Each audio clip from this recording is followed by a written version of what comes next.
What's up, folks? It's your boy Coach Ty back at you with another one, and in today's video we have the leg press how-to. Let's get straight into it. Here we go. So first thing we have here is the back pad. We can go all the way up, all the way down, somewhere in the middle. I would recommend all the way down, as this will extend the range of motion a tad bit at your hips and knees. Make sure to use the handle on the machine in order to get on and off. Then from there we've got foot placement.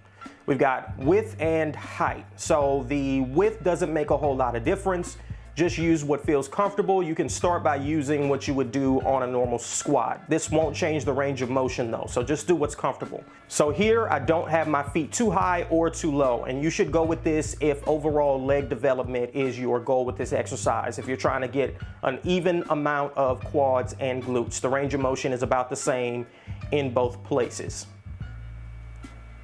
If you're trying to emphasize the glutes, you should move your feet as high as possible. This will extend the range of motion at your hips and put your glutes in a very stretched position at the bottom. As you can see here, my quads are nearly touching my chest because my feet are a lot higher on the machine. And if you're trying to emphasize quads, move your feet as low as possible. I'm using a more extreme stance here. You don't have to do it this way. I just did it this way for the video to demonstrate the point.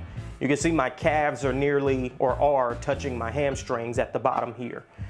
If you're doing it this way, push your toes through the front of your shoes to further emphasize the quads and turn this into a bit of a leg extension.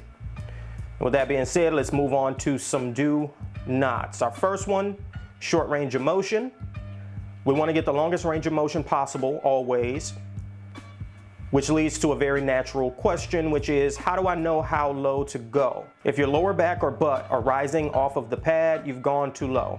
So you want to stop just before that point. This is lower back rounding, like you would see on a deadlift, which you want to avoid like the plague, of course. So stop just before this point.